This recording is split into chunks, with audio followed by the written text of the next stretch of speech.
chef lies dead, a croissant in hand, and Nero Wolfe smells something rotten. Welcome to Marple Mysteries. I am your host, Harrington. Tell me where you're watching from. I always enjoy reading every one of your comments. Let's begin. When I first laid eyes on the client, he had flour on his cuffs, stress in his eyes, and the air of a man who thought coming to see Nero Wolfe would be just slightly less humiliating than setting fire to his own bakery. He stood in our front room like a man who'd mistaken a museum for a shelter. I was halfway through my second cup of coffee, black, no sugar, when Fritz tiptoed in and said we had a visitor. His name is Lucien Devereaux, Fritz murmured. He owns the Bellwether Boulangerie. The man finished from the doorway, stepping in before either of us invited him. His accent was French, the kind that sounded like it came from a Parisian culinary academy and not a comic opera.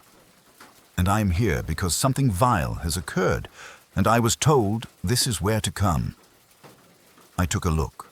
He was tall, somewhere north of 50, with a sharp nose and a chef's jacket under a weatherproof coat that had lost the war against New York's June rain.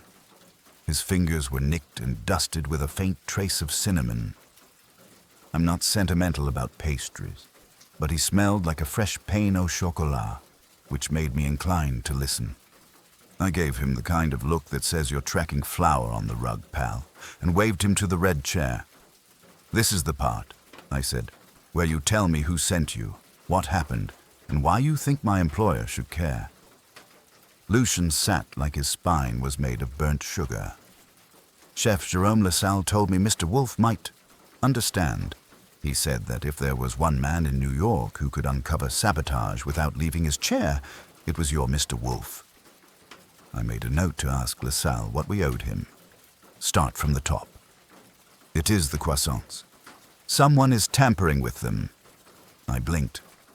You came to Nero Wolfe about croissants? He leaned forward, eyes flaring like an oven left on too long. Not just any croissants. The Bellwether's reputation has been built over 15 years. Each morning we make 400. For the last 4 days, a batch, always the final one, always just before dawn, has been wrong. Wrong how? I asked. Flat, tough, they collapse, like paper bags stepped on by a child. The butter, spoiled or missing entirely. It is subtle but catastrophic. One bad tray ruins the rest.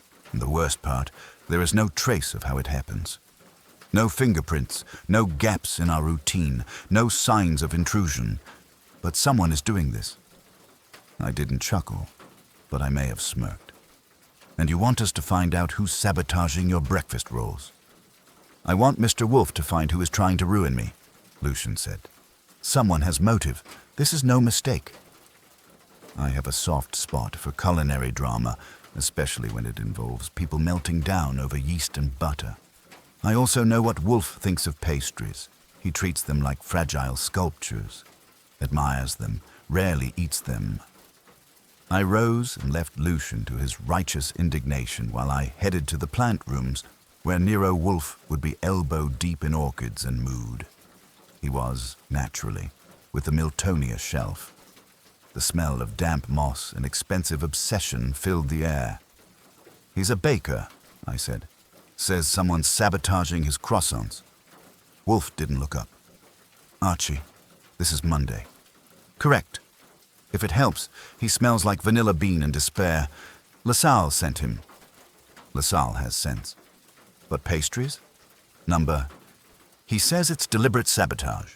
No break-ins, no theft, just ruined dough. Repeatedly. One batch a day, always the same. He's convinced it's personal. That earned me a slight twitch of an eyebrow. I continued. And get this. He says it's always the last batch of the day. Just before dawn. No pattern beyond that. Everything else is flawless. Wolfe exhaled through his nose. Fritz's brioche last week was underproofed. The yeast was old. I blinked. You think that's related? Number, I think I am being reminded that betrayal, like mold, grows in warm places. That was the closest thing to a maybe I was going to get. Wolfe straightened and dusted pollen from his sleeves. "You may bring him." By the time I fetched Lucien and delivered him to Wolfe's office, the great man was in his chair, beer at elbow, yellow silk robe wrapped around him like a fortress. Lucien hesitated in the doorway, caught between reverence and confusion. "You are Mr. Wolfe?" "I am Nero Wolfe," he said. "You are trespassing on my patience." Lucien bristled. "Monsieur Wolfe, I am a man who runs a bakery, suspects sabotage, and believes that ruined dough is a moral affront. You are correct. Sabotage is betrayal, and betrayal must be identified." Lucien looked like a man about to faint with gratitude. "I will take your case," Wolfe said, "but not because I care about croissants. I do not." "Then why?" "Because if someone is exerting effort to destroy your reputation by imperceptible means, they are an artist, and I despise the misuse of artistry." It was as close to poetry as Wolfe got. Lucien blinked. "Merci, Monsieur Wolfe. I will tell you everything." "No," Wolfe said. "You will tell Mr. Goodwin everything. He will visit your boulangerie.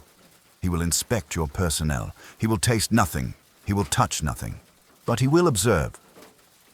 "And if he observes nothing?" "Then," Wolfe said, "I will instruct him to return at dawn. I find no pleasure in mornings, but I have no objection to others suffering them in my place." I saw the faintest smirk on Wolfe's face and knew two things immediately. 1. This case had his attention. 2. I was going to spend the next week smelling like flour, sweat, and mild European panic. "Fine," I said. "I'll go bake myself into someone's bad dream. You want Saul?" "Not yet," Wolfe said. "Not until someone moves a piece." Lucien looked between us like he'd wandered into a foreign opera. And just like that it began, with a croissant that crumbled under pressure and a client already half-baked with dread. The next morning I set my alarm for an hour that should be declared unconstitutional and made my way through the gray hush of pre-dawn Manhattan.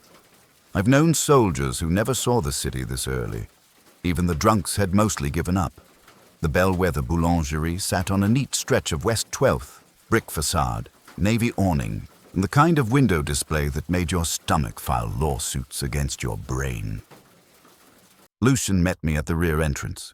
He looked like he hadn't slept, but he'd changed into a fresh jacket and had the determined air of a man trying to will the world back into order with pure pastry discipline. "We start in 10 minutes, he said, handing me a hairnet. "I'm not planning on flipping dough," I told him, declining the mesh crown. "I'm here to observe, not to contaminate." He didn't argue, which I took as a sign of growing respect or complete exhaustion. Inside, the bakery's back room was warm, bright, and humming with controlled chaos. 3 assistants moved with practiced urgency, measuring, rolling, shaping, transferring trays. One, a wiry woman in her 30s with arms like bridge cables, was locking a dough roller into place. Another, stocky and silent, fed butter blocks through a laminator like it owed him money. The third was a kid with nervous hands and big eyes who looked up every few seconds as if expecting a fire drill. Lucien introduced them by surname, Colette, Moreno, and Theo. They nodded, barely looking up. Professional kitchens don't waste time on greetings. I found a spot near the walk-in cooler where I could lean without tripping anyone or getting powdered sugar on my lapels. The first 2 batches went through like choreography. The dough was weighed, rested, folded, chilled, folded again. No missed steps, no dropped tools, no muttering or bickering, just clean, precise work. By the time they reached the 3rd batch, I'd memorized their rhythm. I noted everything, who handled which stage, who stepped away and when, what was stored where, and how often the walk-in was opened. Theo was the jumpiest, but followed instructions to the letter. Colette worked like a machine. Moreno didn't speak once, which made him stand out most of all.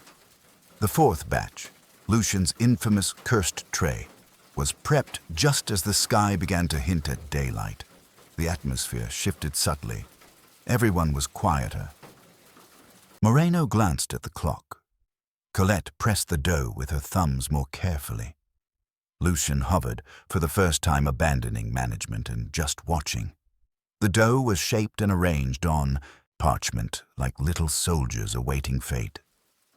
Then came proofing, a long, slow rise that gave me a window to pull Lucien aside.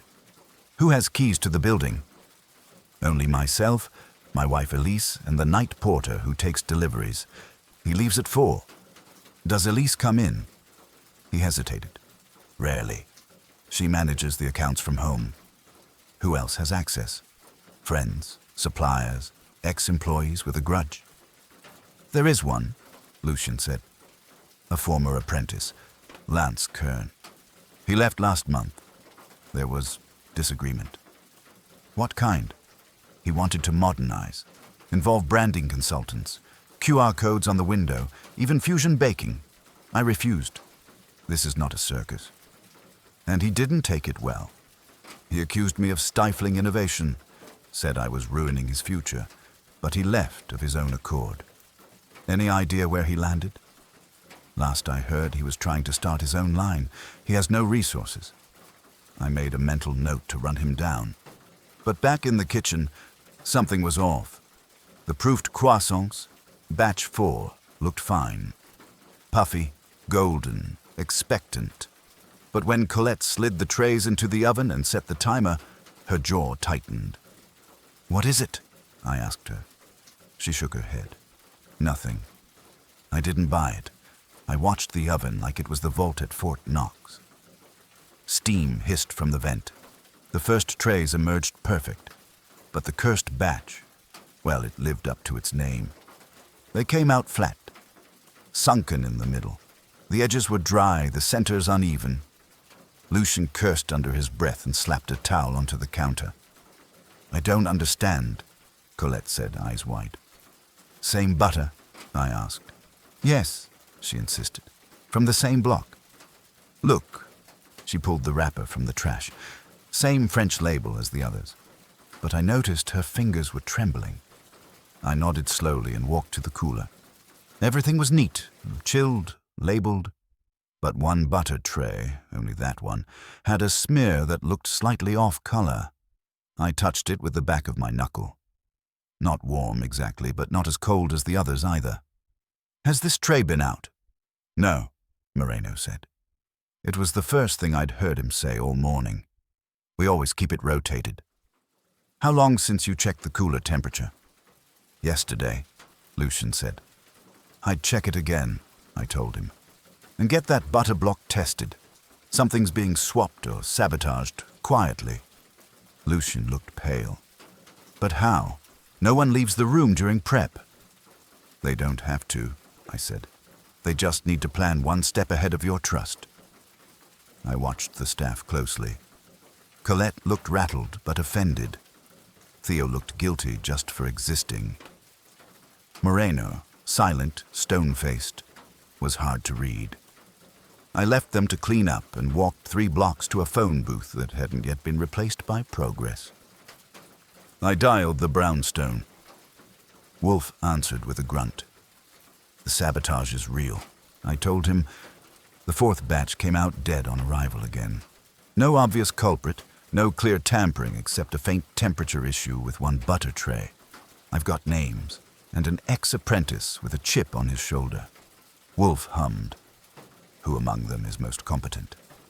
"Colette, most silent?" "Moreno, most invisible." "Theo, begin with visibility. People who wish to remain unseen rarely can manage it for long. Return tonight. Observe again." "And the ex-apprentice?" "I will send Saul." "Saul, for a baker." "Saboteurs are like rats. They leave different droppings." That was Wolfe's way of saying this wasn't about croissants anymore. Not really. It was about deception, and someone who thought flour could mask intent. I was starting to think they might be right. That evening I showed up at the Bellwether again, fed and caffeinated, and ready to reenact the morning routine like a man sentenced to Groundhog Day in a bakery. The staff didn't seem surprised to see me. Colette nodded stiffly. Theo looked like he'd swallowed a cough drop sideways. Moreno barely acknowledged me at all. Lucien greeted me with a distracted nod and muttered, "We will replicate everything." Exactly. If it happens again, it will, I said. Unless the person behind it knows we're watching and gets spooked. That earned a frown. You think they'll stop? No, I said.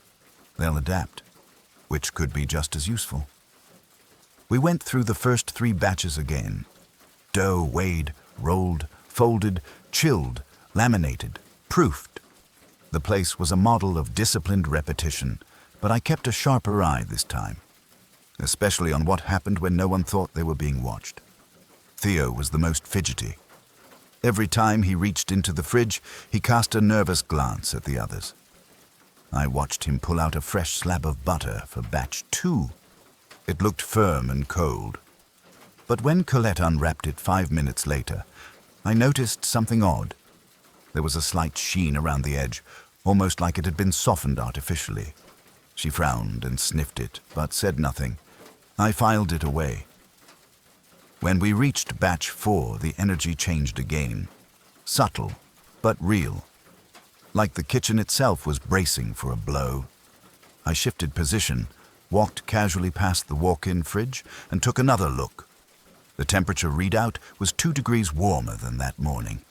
Not alarming, but enough to matter in butter terms. I turned back and caught Theo quickly wiping his hands on his apron. Nothing suspicious in that, unless you notice he hadn't touched dough in 5 minutes. I moved toward him. You run deliveries too? I asked, feigning small talk. Sometimes. Not often. Know anything about refrigeration? That unit looks a little jumpy. He blinked.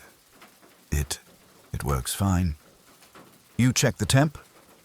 That's Lucien's job. I let the silence stretch just a little too long. Theo swallowed. Relax, I said. I'm just here to watch, like I said. But he was rattled. I could see it. If he was the saboteur, he didn't have Wolfe's nerves.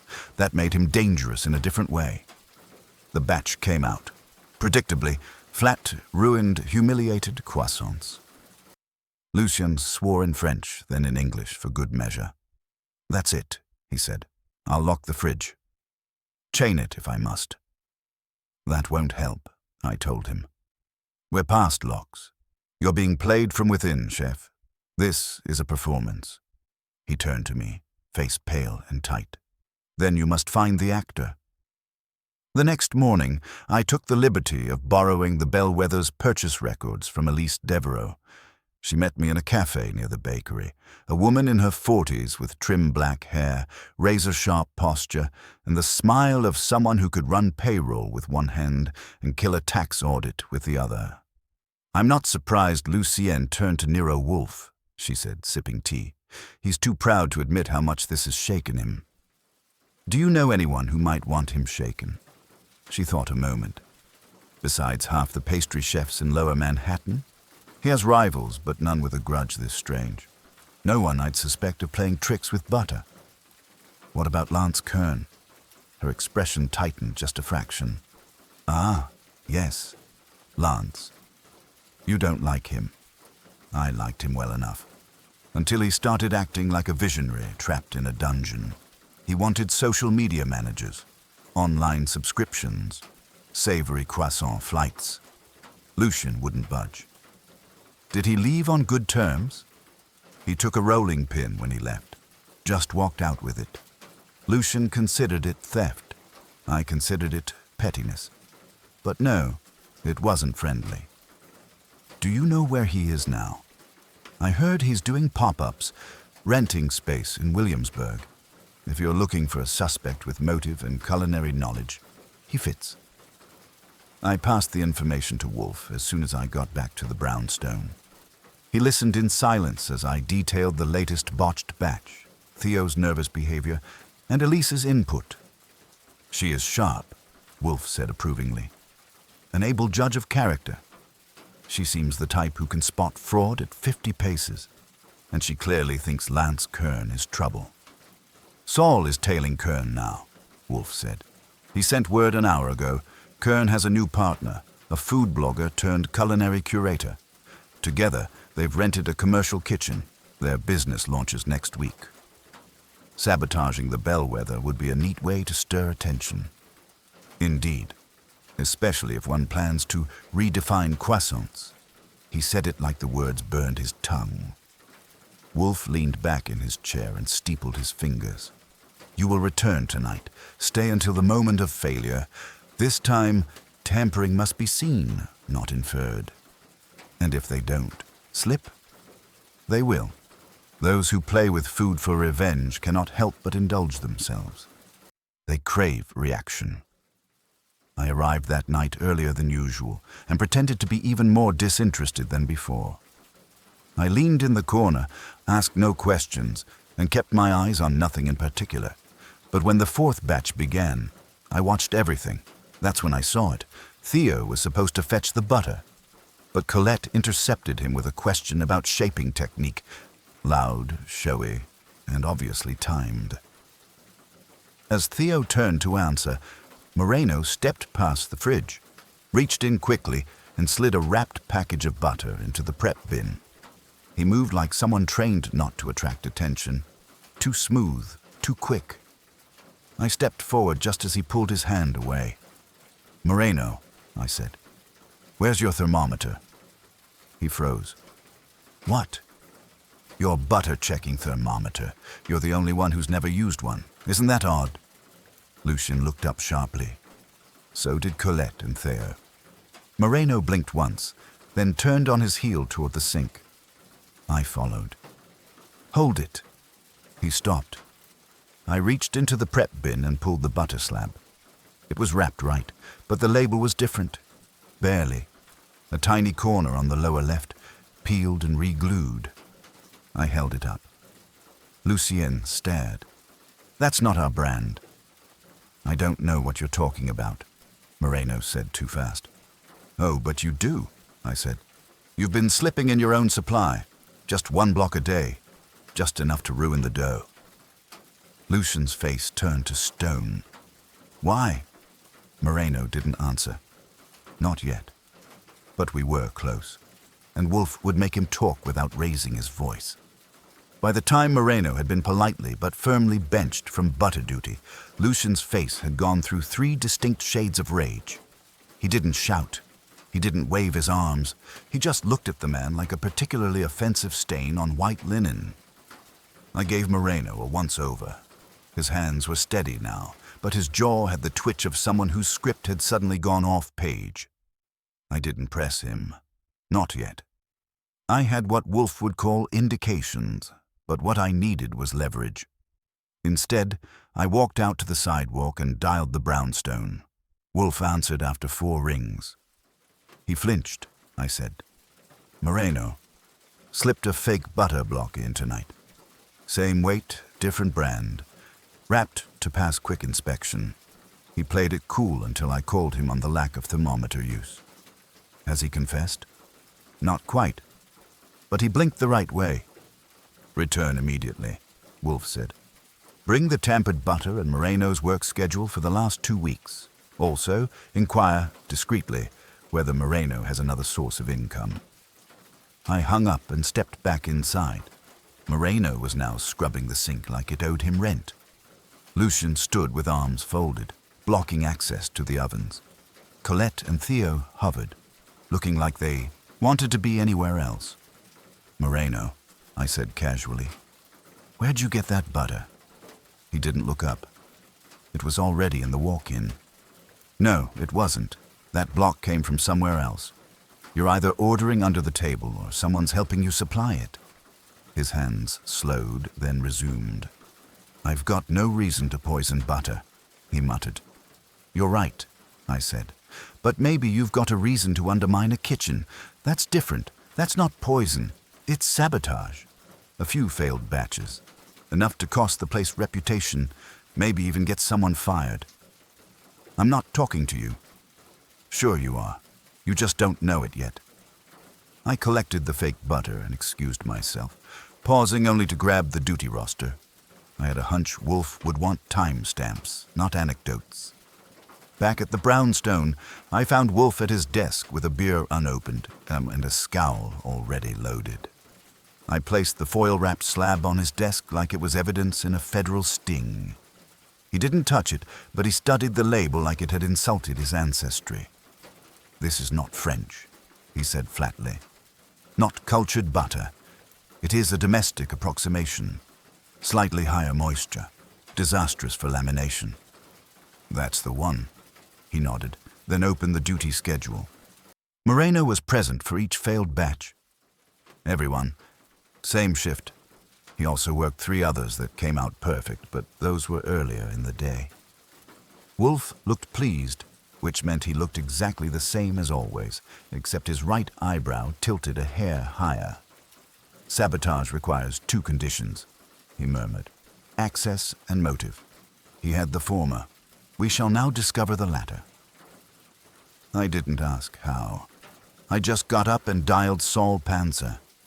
Saul showed up at 8:10 the next morning with a small manila envelope and an expression that said, "You'll want to hear this." Wolfe gestured him to speak. "Moreno has a second job," Saul said. "Evenings. Part-time. Unofficial. He's been supplying Lance Kern." "Kern," I said. "The ex-apprentice?" Saul nodded. "Kern's startup has been prepping for launch, and Moreno's been quietly selling him surplus ingredients and baking hours. Off the books, nothing traceable. But Kern pays cash." Wolfe closed his eyes for a moment. Ah, that was Wolfe's version of thunder. Saul continued, "I followed Moreno last week after his shift. He met Kern twice. First to deliver 2 boxes. Looked like yeast and butter. The second time he brought laminated dough. Sabotaged? Possibly. But Kern didn't care. He was testing pastries, not selling them yet." Wolfe opened his eyes. "Then Moreno has a divided loyalty, paid by the bellwether but building a rival success in secret. His sabotage makes Kern's eventual croissants seem superior by comparison." I whistled. "So Kern doesn't even have to sabotage Lucien directly. He just lets Moreno do it from within." "Exactly. Moreno's mistake was arrogance. He thought no one would track butter. A foolish underestimation of his employer." You mean?" "Indeed." Wolfe turned to me. "Summon them." "All of them?" "Yes. Lucien, Elise, Moreno, Colette, Theo, and Mr. Lance Kern." "That might be tricky." "Then make it happen. This is a theater of truth, Archie. The players must attend." 3 hours later, I had them all. Some came willingly. Elise arrived with quiet suspicion. Lucien came looking like he wanted blood but would settle for legal victory. Colette and Theo looked unsure of what they'd walked into. Moreno, well, he looked cornered. Kern, on the other hand, came grinning like a man on the cusp of a marketing coup.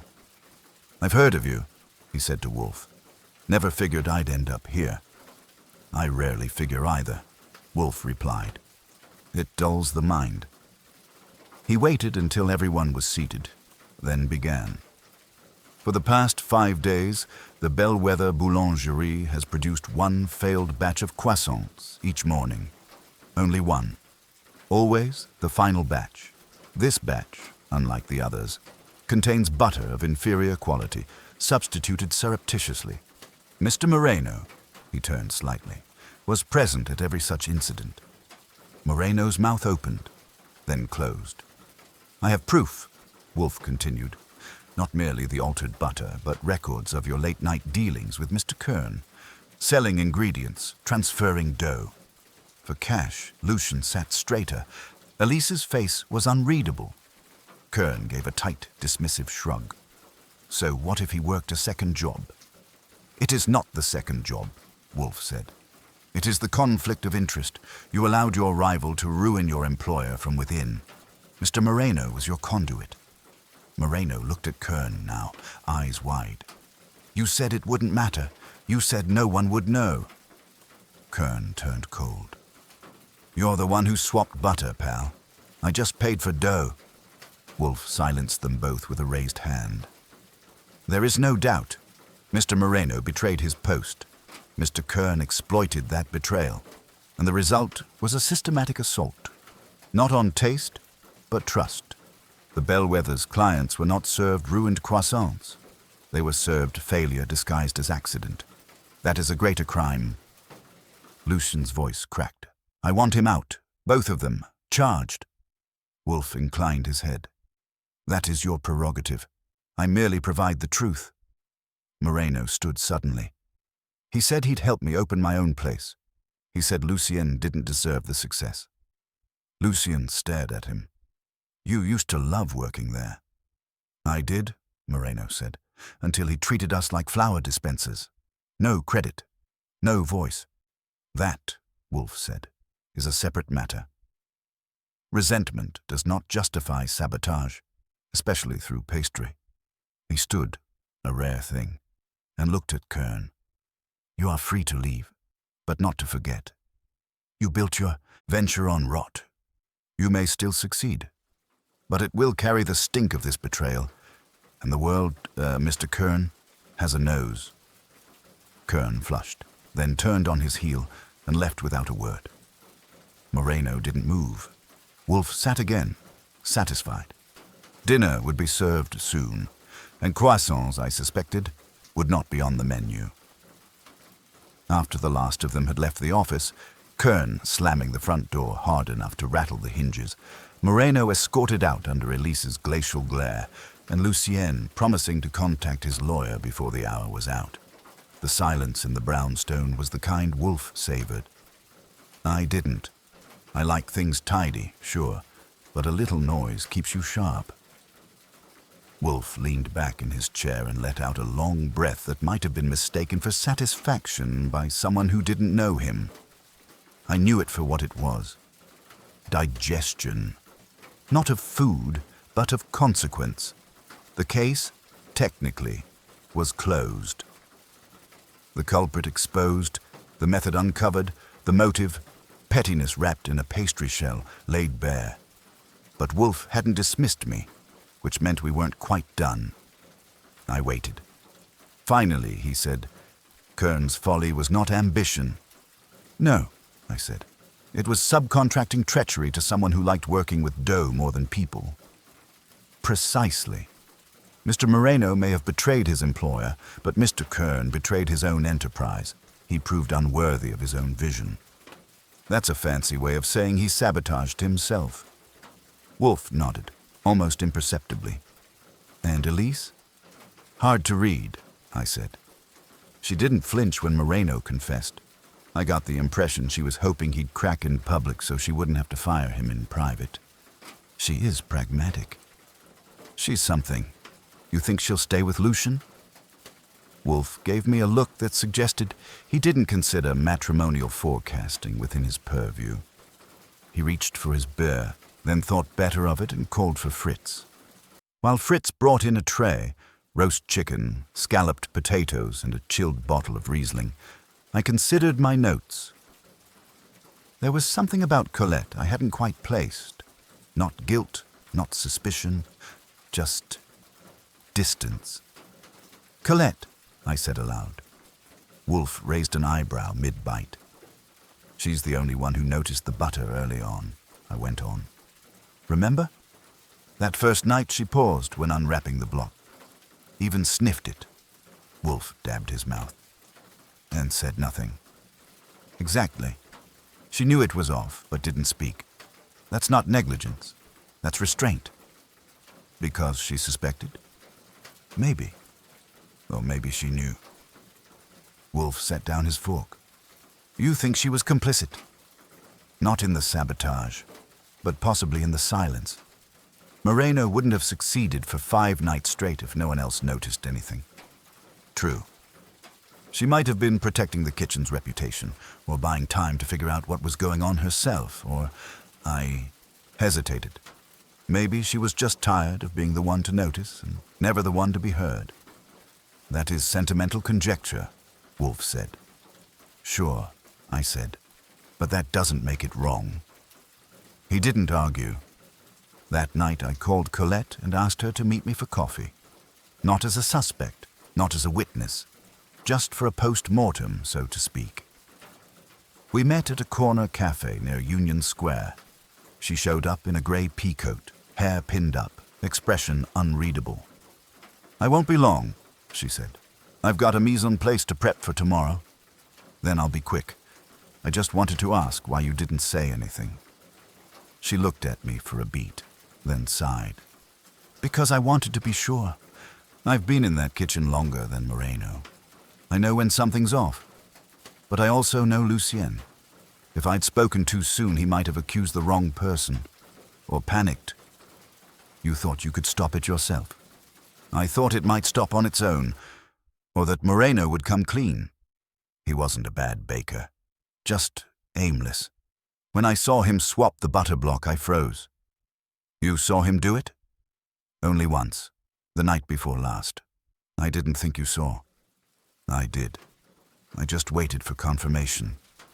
She looked away. I suppose I was waiting too. "Fair enough," I said. "But you know Wolfe would say silence in the face of sabotage is complicity." She smirked. "I'm not afraid of Wolfe. I liked her a little more for that." "And Theo?" I asked. "Was he in the dark?" "Completely. The poor kid's got nerves like a souffle." We parted without ceremony, but with a kind of mutual recognition. She'd done what she thought was right. It hadn't been perfect, but it hadn't been cowardice either. The next morning, I delivered my final report to Wolfe, who skimmed it, grunted once, and resumed reading an old copy of Gourmet. Lucien sent a basket the next day. Croissants, brioche, and a handwritten note that said, simply, "Justice is best served warm." Wolfe sniffed one and left the rest for me. Fritz claimed 2, and I took the remaining 3 like a conquering general claiming spoils. By Thursday, things had returned to their usual state of uneasy peace in the brownstone. Wolfe was entrenched in his orchids. I was catching up on billing. Fritz had declared a moratorium on any baked goods he hadn't personally inspected. At lunch, Wolfe finally spoke. "There is a distinction," he said, "between sabotage and treason. One attacks a system, the other a bond I looked up from my corned beef. So which one was this?" He took a bite of trout and chewed for 10 seconds before answering. "Both. Moreno betrayed his duty. Kern betrayed ambition. The greater fool is Kern." "I'll drink to that." "You may. I will not. Riesling is far better suited." I didn't argue. I just poured myself a glass of water and toasted him anyway. "To croissants," I said. Wolfe raised his glass of beer. "To vigilance." Fair enough. In our line of work, sometimes they're the same thing. 2 days after Wolfe had declared the matter settled, his version of lowering the curtain and refusing encores, I found myself staring at a folded note that had arrived by hand.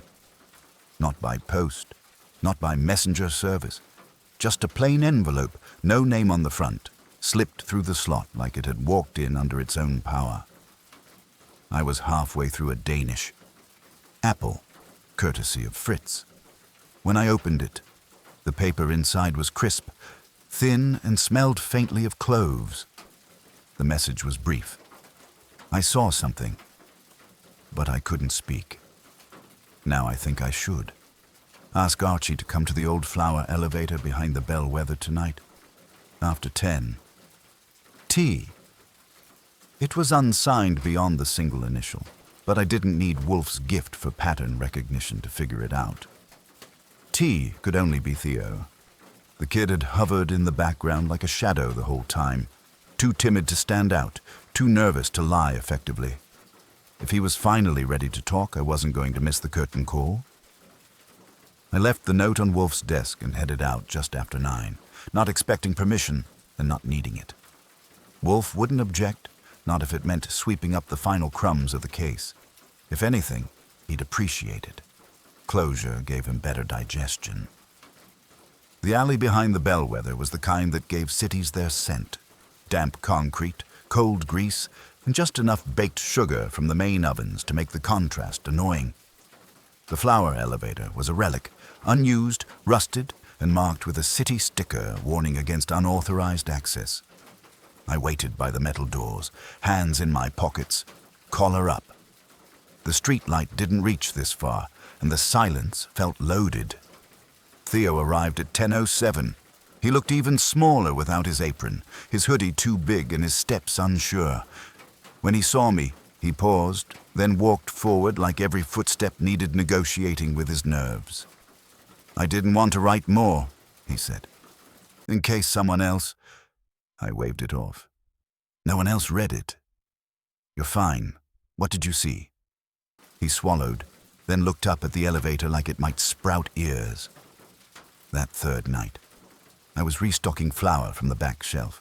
I saw Moreno near the fridge, kneeling like he dropped something, but he wasn't near his station. He was swapping the butter. I think so, but I wasn't sure. He looked up and smiled at me. Said he'd just dropped a knife. "And you didn't report it?" Theo looked down. "I didn't think it mattered. I didn't want trouble. You've worked under Lucian for 2 years. You didn't want to protect the shop." "I just wanted to keep my job," he said. And I thought maybe I imagined it. I mean, he was always nice to me. Moreno, that tracks. Moreno had the air of someone who'd learned how to be pleasant just enough to slip past defenses. "But then, after the confrontation at Wolfe's," Theo continued, "I started thinking, what if it wasn't just about Moreno?" I narrowed my eyes. "Go on." He dug into his pocket and pulled out something small, a stubby piece of paper, folded like it had been hidden more than once. "I found this in the trash 2 days before the bad batches started." I took it and unfolded it under the dim light. It was a delivery invoice. Standard stuff. Except the recipient wasn't the bellwether. It was addressed to MK Patisserie Concepts, the new venture Wolfe had identified as Kern's. The kicker, the item listed 90 blocks of U.S. standard laminated butter, prepaid expedited. Date, 2 days before the first sabotage.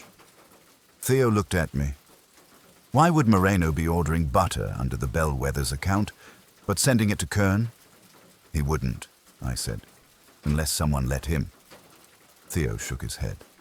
"That's what I'm saying. That invoice was printed from Elise's office." It clicked like a perfectly timed oven timer. I didn't wait for Wolfe's instructions. I practically ran back to the brownstone where I found him in the office, still in robe and slippers, sipping beer like the world was in orders. I dropped the invoice on his lap. He read it. Once. Twice. Then he looked at me. "Ah," he said. "Ah," I said. "That's it?" "Elise. She facilitated the shipment and let Moreno take the fall." "Not quite," Wolfe said, steepling his fingers. She likely did not anticipate he'd be caught. He was supposed to be the invisible hand. The disruption would drive Lucien to exhaustion, failure, perhaps even sale. I blinked. "You think Elise wanted the bellwether to fold?" Numbers, she wanted it to be reborn, without Lucien, without his purism. Elise was always the numbers, the pragmatism. She saw Kern's vision and wanted to merge it with the bellwether's legacy. So she teamed up with Kern behind Lucien's back. More likely, she backed him quietly. Perhaps funding, perhaps infrastructure, enough to make him think he had a partner, when in truth he was her test balloon. I sat down. "That's cold." "That's business," Wolfe said. "To some. But she was at the confrontation. She watched Kern go down, watched Moreno fold. She watched them burn," Wolfe said, "because that served her too. By distancing herself in the end, she walks away unsullied, with 2 liabilities discarded. And Lucien none the wiser. For now." I sat back, whistled, and shook my head. "You're not going to tell him?" "No." "Why not?" "Because Lucien believes the storm has passed, and a man who bakes with devotion deserves peace more than retribution. That's not like you, Wolfe. You don't usually let snakes slither off. He looked at me over the rim of his glass. Not all snakes bite again. Some go cold. Some turn inward. And some are kept close because their venom has value under supervision. It was a chilling kind of mercy, but typical of Wolfe. He didn't believe in emotional cleanup. Just balance. The next morning, I saw Elise's name disappear from the Bellwether's business registry. No public announcement, no scandal, just a quiet transfer of shares back to Lucien.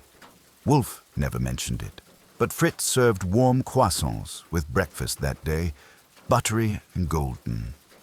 Fresh from the Bellwether, he said with a small smile.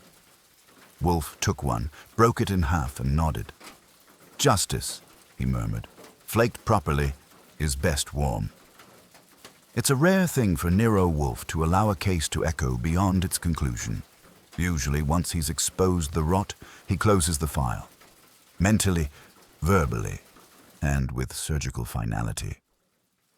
But a week after Elise Devereaux exited the Bellwether like smoke through a cracked window, the case of the Croissant killer lingered in the air of the brownstone like cinnamon after a bake. Part of it was Wolfe's mood. He was unusually contemplative, spending longer hours in the plant rooms, sometimes without even letting me know when he returned. He had that look in his eyes, half carnivorous plant, half Socrates. The kind of look that meant he'd solved something extra and wasn't sure if he liked the answer. I didn't press him. I had my own thoughts. Elise had walked clean, at least in the legal sense. But the invoice Theo handed me proved she was more than just a bookkeeper caught in the crossfire. She'd orchestrated the opening move. Maybe not the exact sabotage method, but certainly the logistics that made it possible. Wolfe's theory was that she never intended for Kern or Moreno to succeed, just to soften Lucien, bring him to heel, maybe force him to sell, or step back from the day-to-day. She wanted evolution. He wanted tradition. The partnership had hit the boiling point and evaporated. The funny part? She'd almost gotten away with it. Wolfe hadn't confronted her. He hadn't even sent her the usual cryptic note he sometimes dispatched to morally questionable characters as a philosophical parting gift. Instead, he'd done what he rarely did. He let her go. But if Wolfe was willing to call that justice, I figured I could live with it too. I got a call from Lucien late on a Wednesday afternoon. Voice bright, words clipped with a kind of cheer that only people fresh from the edge of collapse can summon. "I wish to thank you again, Mr. Goodwin," he said. "The kitchen has found its rhythm. Colette has taken over as head pâtissière. The croissants rise beautifully once more. Glad to hear it. You're not planning to install security lasers and DNA-locked butter trays, are you?" He chuckled. No. I have learned a lesson, but one cannot guard against betrayal with padlocks, only vigilance. That's practically Wolfe's motto. "I will send another box next week," Lucien said. "No sabotage this time. Send two. Fritz has been rationing like we're under siege." I hung up, feeling oddly satisfied. Not every case ends with a pair of handcuffs. Sometimes the best you can do is unmask the truth and walk away before it fogs up again. The next morning, I found Wolfe at his desk reading the World of Food magazine with the same gravity a priest reserves for sacred texts. I poured my coffee and waited for the silence to thicken. Finally, he said, "What will Kern do now?" It wasn't a real question. Wolfe didn't ask questions when he didn't already have the answers. "Try again, probably," I said. "He's too arrogant to quit, and too visible now to play dirty again. My guess, he'll start a pop-up, get a few glowing articles, and settle into mediocrity." Wolfe grunted. "Just desserts." I raised my mug. Pun intended. "No," he said, and flipped a page. We didn't talk about Elise. Not directly. But the longer Wolfe stayed quiet, the more I knew he was still turning that part of the puzzle over in his head. Not to expose it, but to understand it. At lunch, he finally broke. "She acted from cold purpose. he said between bites of mushroom risotto. Not spite, not greed. A belief that the ends justified the means. And she misjudged everyone, I added. Kern's impulse control, Moreno's competence, even Lucian's stubbornness. She misjudged me, Wolfe said, and for a moment he sounded almost insulted. She thought I would follow the smoke trail and stop at the arsonist, not the matchmaker. You didn't stop. I did. You just didn't tell anyone. That, Wolfe said, is not the same as ignorance. It is judgment. And there it was, the philosophical core of the man. He didn't care for revenge. He didn't savor public disgrace. He believed in exposure and resolution. And once Elise had removed herself, once Lucian had his bakery back, and the sabotage had ceased, Wolfe considered the balance restored. But I had one last itch. That afternoon, I dropped by a certain commercial kitchen space in Williamsburg under the pretense of scouting new coffee options.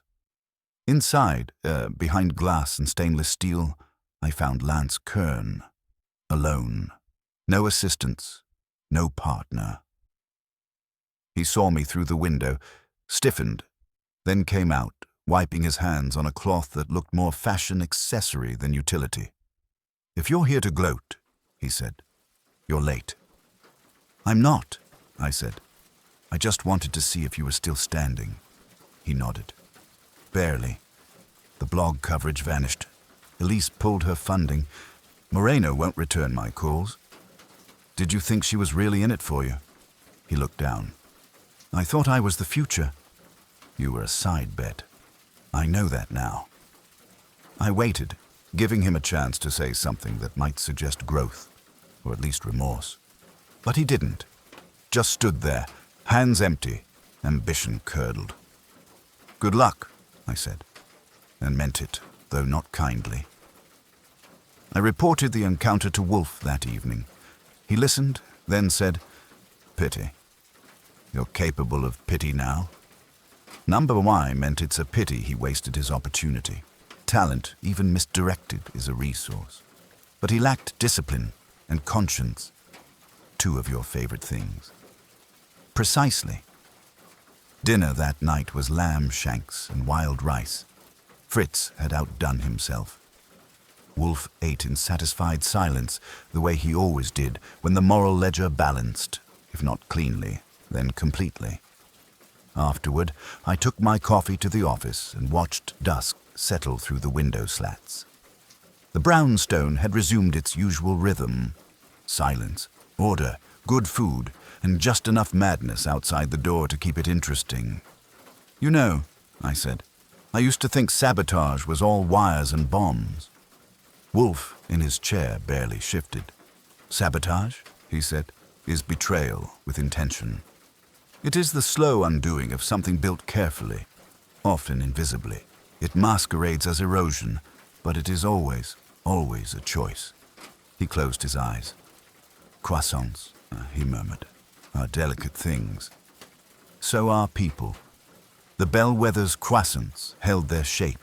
Wolfe's orchids thrived, and I managed to go 3 days without anyone knocking on our door with a problem wrapped in a mystery.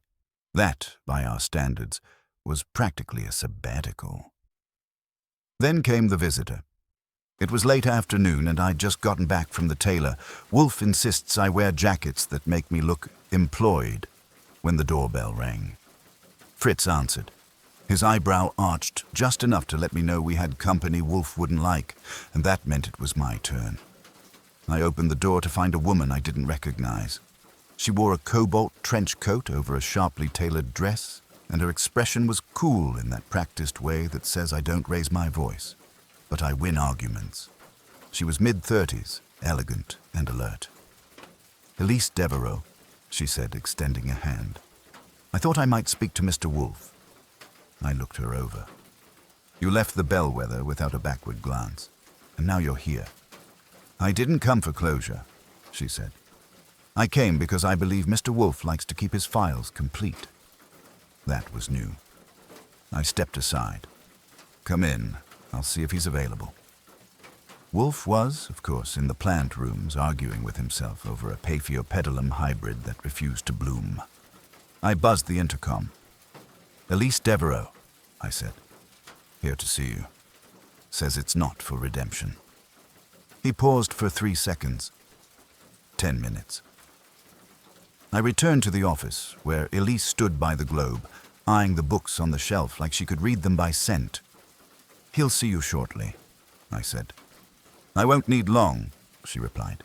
"This isn't a confession, it's an addendum." Wolfe entered precisely 9 minutes later. He didn't greet her. He didn't sit. He stood behind his desk and waited. She took it as a cue. "I presume you know I was not entirely uninvolved in the sabotage at the Bellwether." "I do. I didn't instruct Moreno. I didn't know he'd swap butter, but I arranged the purchase. I signed the invoice. I funded the kitchen Kern rented." "You facilitated treachery," Wolfe said, "and walked away when it failed." She nodded. "Exactly. And I'm not here to dispute your conclusions." "Then why are you here?" "To tell you what comes next. Not because you need to know, but because I think you'll prefer facts to rumors." That piqued his interest, though you had to be Wolfe trained to notice it. "I've partnered with another firm," Elise said. "A legitimate one. Clean records. No sabotage. They needed a strategist with culinary connections and logistics experience. I won't be working in patisserie again, at least not directly." "Why tell me?" Wolfe asked. "Because there's no point in hiding. You already know, and because if I succeed, you'll hear about it. I'd prefer that when you do, you don't misunderstand the context." Wolfe finally sat. "You presume I care about your trajectory." "You do," she said calmly. "You just prefer not to admit it." Wolfe's lips twitched. "I would have paid for a photo." "I admire efficiency," he said, "and you are ruthlessly efficient." "Thank you," she replied, with no warmth but no irony either. "Your mistake," Wolfe said, "was assuming the end would be cleaner if you didn't dirty your own hands." "And yours," she said, "was thinking Lucian could ever evolve."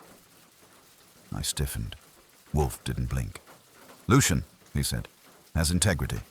You have strategy. One without the other is always doomed to collapse." She gave a small shrug. "Then we were both right. And wrong." Wolfe nodded once. "You're not here to apologize." "No." "Good." That ended the meeting. She turned to go, but paused at the door. "I admire your precision, Mr. Wolfe, even when it ruins things." He didn't respond. She left. The silence that followed was one of those Wolfe-grade silences. Dense, intellectual, lightly judgmental. I waited for it to pass before I spoke. "You believe her?" "About moving on?" "Yes." "You think she'll play clean now?"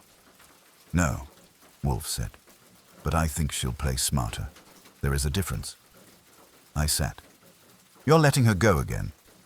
"She came here," he said. "Not to lie, not to plead, but to inform. That is rare." I leaned back. "You know, it's a strange thing." "What is?" "She nearly destroyed Lucien's legacy, and yet I don't hate her for it." "She believed she was preserving something," Wolfe said. "That is the most dangerous form of interference. It masquerades as loyalty." "And Kern?" Wolfe exhaled slowly. "Kern is inconsequential. He mistook noise for progress. Elise saw a system she thought needed evolution.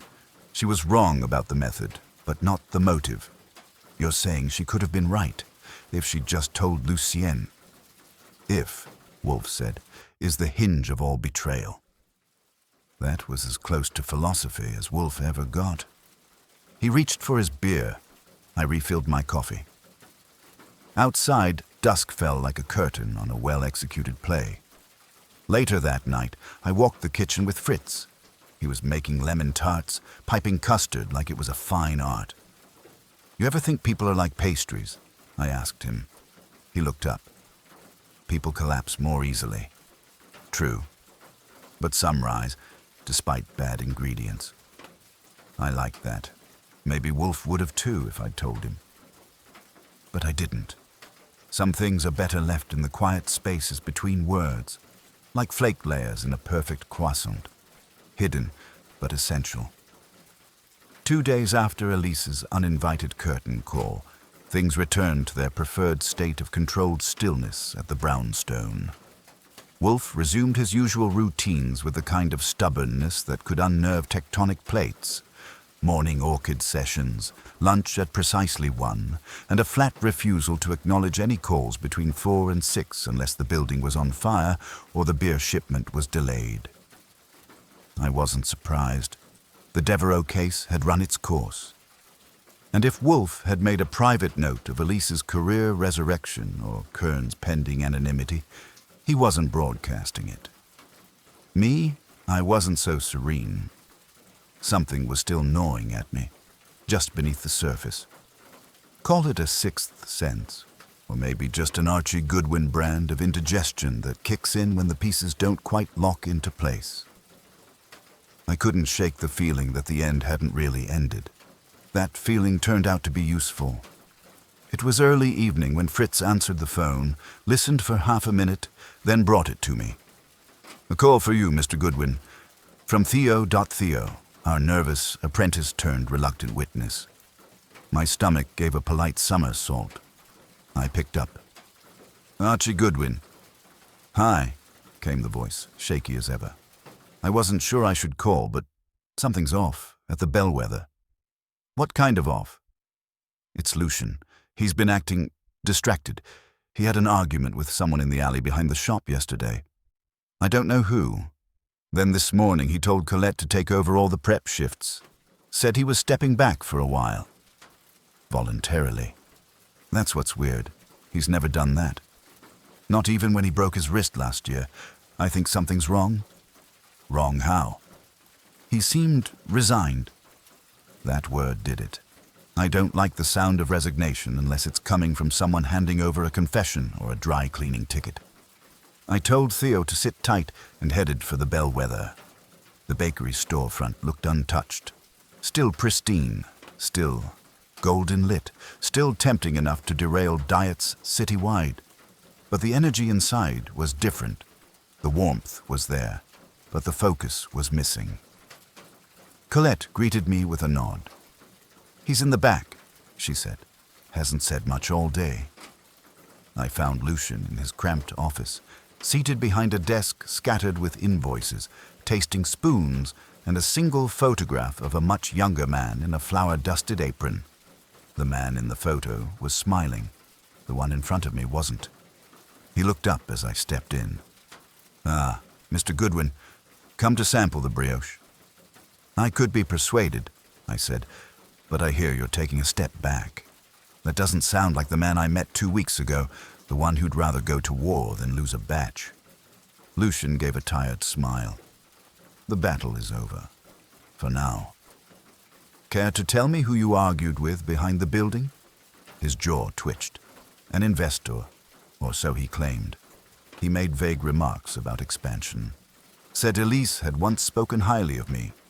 Offered a package deal, franchise potential, branded packaging, a frozen line for grocery stores. That's not an investor. That's an opportunist." He was persistent and unpleasant. "Was he working with Elise?" I asked. He smiled and didn't answer. That told me everything. "Then why retreat?" Lucian picked up the photograph and stared at it. "Because I finally understood. She was never trying to destroy me. She was trying to replace me, with a version of myself that would say yes more often. She failed. She failed this time, but the idea, that vision, remains. It's out there now, in proposals, in quiet conversations." "And you think the next Elise won't make the same mistakes?" Lucian didn't answer, which was answer enough. "I know Wolfe hasn't said much about it," I added, "but he never really believed she was done." Lucian blinked.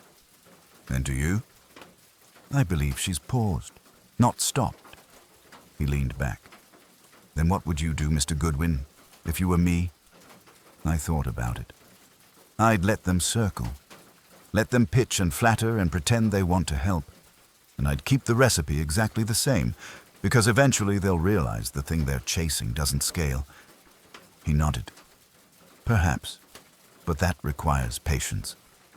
It also requires knowing who you are, and I don't think you've forgotten. I left him there, staring at the photograph as the light in the room shifted from pale gold to grey. Back at the brownstone, I gave Wolfe the update over dinner. Fritz had made duck confit, which earned him a rare compliment, and Wolfe's silence for the first half of the meal. He won't sell, I finished. Not yet. He mustn't, Wolfe said, wiping his mouth. The Bellwether is not simply a business. It is an identity. That's what I told him. Good. Wolfe reached for his beer.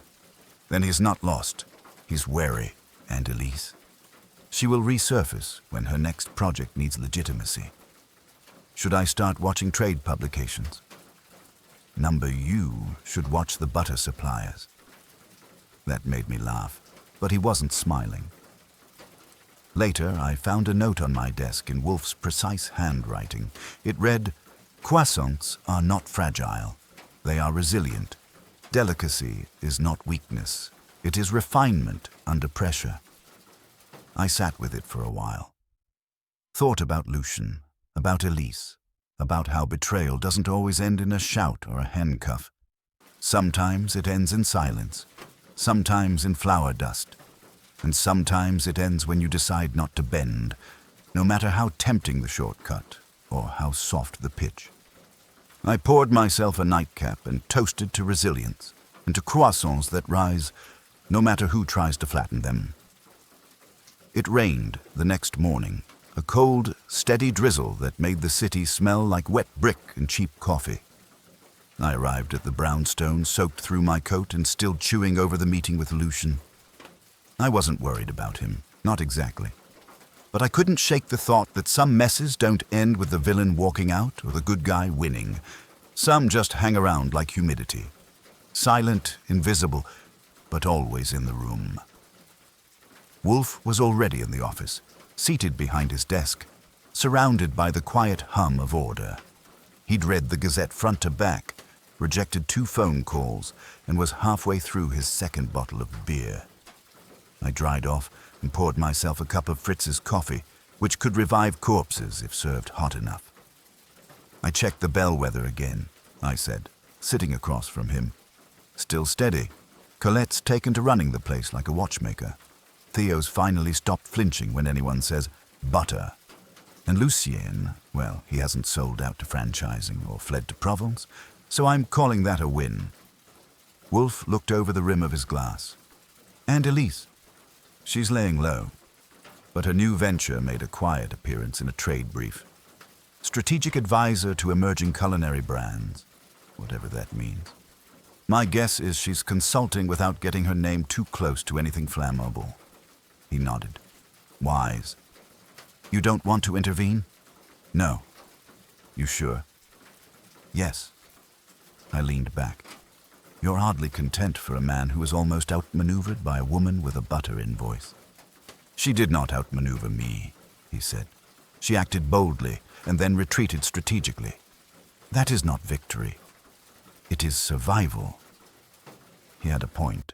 Elise had escaped consequences, but not intact. Kern was in the wind. Moreno had vanished into another line of work. Sous chef at a hotel buffet last I heard, and the Bellwether had emerged bruised but upright. Still, I couldn't help thinking Wolfe had chosen not to play his full hand. He could have exposed Elise, made her exit from the Bellwether public and ugly. But he hadn't. He'd let her walk with her secrets folded neatly under her arm, which led me to the question I'd been sitting on since Section 1 of this whole buttery drama. Why did you really take this case? Wolfe looked up slowly. I know you hate bakeries. You loathe pastries unless Fritz makes them. You said it yourself. You didn't care about croissants. So what was it, really? Wolfe's gaze drifted to the window. Raindrops slipped in lazy patterns down the glass. He was silent long enough that I thought he'd dismiss me with a grumble and wave of the hand. But then he spoke. Because sabotage without noise is a precise form of cruelty, he said, and cruelty disguised as incompetence is the most insidious kind. That surprised me. Wolfe didn't traffic in sentiment, but I'd heard something in his voice. A tension, maybe, or something near contempt. It offended you? Yes, he said. Not the ruined croissants, not the business manipulation, but the cowardice. To destroy from within and call it progress. This I despise. You think Elise is a coward. Number I thinks she is dangerous, but she masked intention with innovation. That is cowardice. He fell quiet again, and I let it rest. The day moved on. Lunch was ham with cornmeal pancakes and a sharp green salad. Fritz had added a citrus vinaigrette that made Wolfe nod once with something bordering on approval. After lunch, Wolfe took his usual refuge among the orchids. I handled the mail, filed our latest invoices. Lucian had paid in full and generously, and cleaned out the ashtray, even though Wolfe hadn't lit a cigar in 4 days. That was another thing I noticed. No cigar. Wolfe had been thinking, not indulging. That evening, as the rain tapered into fog and the city wrapped itself in wet wool and headlights, I poured myself a whiskey and stood by the globe. Wolfe was back at his desk, reading a monograph on truffle foraging in Perigord, which I suspected he'd only chosen because it made everything else seem less distasteful by comparison. You going to send Elise a note? I asked. Your usual after-the-fact moral memo. No. Why not? She already received it. From who? He looked at me. From herself. That shut me up. For a minute. Then I said, You really think people like her have regrets? She has discipline, he said, and ambition. People with both often regret the messes they have to step around, not the ones they make. Still, I said, she came to you. That counts for something. Yes, Wolfe said. It counts for awareness, not absolution. The fire crackled softly in the grate. I sipped my drink. Wolfe opened his book again. It was nearly midnight when I rose to head upstairs. Wolfe was still in his chair, not reading now, just staring at the blank edge of the desk blotter like it might rewrite itself. I paused. If she comes back, she won't. But if she does, he didn't look up. I will listen, and if necessary, answer. But I will not chase her, nor shield her. He turned his gaze to me. She is not a criminal, Archie. She is a strategist without a compass. Those are the people who change the world, sometimes beautifully, and sometimes with ash. I nodded, unsure if that was wisdom or warning. Either way, the bellwether still smelled like butter and yeast. The croissants had survived, and somewhere, so had Elise Devereaux. We'd met the saboteur, chased down the betrayers, tracked the motive back to its quiet, well-dressed origin. Wolfe hadn't moved from his chair, but the world had shifted around him, just a little. Like a batch of dough before the rise. If you'd told me 2 weeks ago that Nero Wolfe would get tangled in a croissant conspiracy, I'd have bet Fritz's copper pots against it. But here we were, layers of deceit peeled back like laminated dough, flakes of sabotage trailing from kitchen to office to ambitions gone sour. And still, the air in the brownstone was calm. That was Wolfe's way, blowtorch results, icebox delivery. It had been 3 days since Elise Devereaux walked out of Wolfe's office, unapologetic and sharp as a boning knife. 3 days since Lucian reclaimed his bakery, since Theo handed over the final clue, and since Wolfe rendered his verdict, not in court, but in stillness. That morning, I found Wolfe in the plant rooms, seated beside his Miltonias, content as a man can be without lifting his weight off a chair. The orchids were flowering early, a purple riot of precision. He didn't look up when I entered. She hasn't made another move, I said. No new press, no kitchen launches. Just quiet consulting, low profile. He nodded once, not at me, but at a blossom that had opened a day early. "She will wait," he murmured. "That is her nature." I didn't argue. The whole thing sat neatly now. Elise, the strategist. Kern, the reckless puppet. Moreno, the weak link. And Lucien, the wounded craftsman who came through with his name. And butter, intact. But I had one last question clinging to me like pastry dust. "You never exposed Elise?" "Not to Lucien, not publicly." "Why?" He stood, slowly, and dusted a speck of pollen from his sleeve. "Because, Archie, he already knew." I blinked. Lucien knew she was behind it. He suspected. He would not say so aloud, not to her, not to himself. But he knew, and I knew he knew. He still let her walk. As did I. He turned and faced me square. There are betrayals that destroy, and betrayals that illuminate. What Elise did, misguided though it was, taught him what he would not become. That knowledge is worth more than vengeance. I let that settle. Wolfe returned to his chair, folding himself into it like a question mark, resolving into a period. He continued, "You wanted drama, a confession, handcuffs, perhaps." "Not necessarily," I said. "Just a clean ending." This was clean. I wasn't so sure. But then, Wolfe didn't measure closure the same way I did. He didn't need the applause, just the symmetry. That afternoon, Lucien arrived with a box. The label said, "From the new batch." Inside there were 6 croissants, golden, unbroken, buttery enough to perfume the room. "No tampering this time," he said, "unless Fritz decides to add cardamom." Wolfe inclined his head. "You are recovering." "I'm rebuilding," Lucien said, "with vigilance." He hesitated before leaving. She was never wrong about the future, but she was wrong to demand it arrive early. Wolfe gave him nothing but silence. That was more than most people got. After Lucien left, we each took one croissant.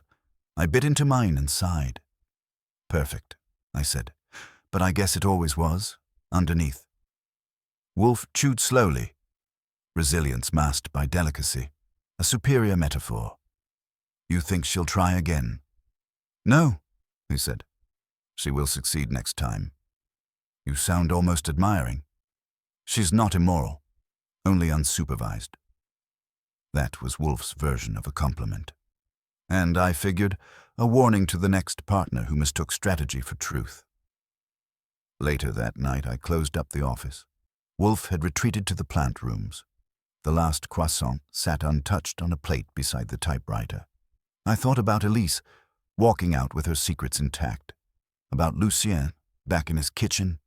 About Theo and Colette, who'd stepped up without being asked. And Wolfe, the spider at the center of the web, unmoving but aware of every vibration. Not all cases end with a corpse. Some end with something smaller and more corrosive. Ambition untethered from conscience. Wolfe had caught it, pinned it down, and made sure it didn't spread. Justice, he once told me, isn't always about punishment. Sometimes it's about keeping the poison from the pan. So I shut off the lights and went upstairs, leaving the last croissant where it sat. Flawless, untouched, and absolutely safe. For once, no one would ruin it.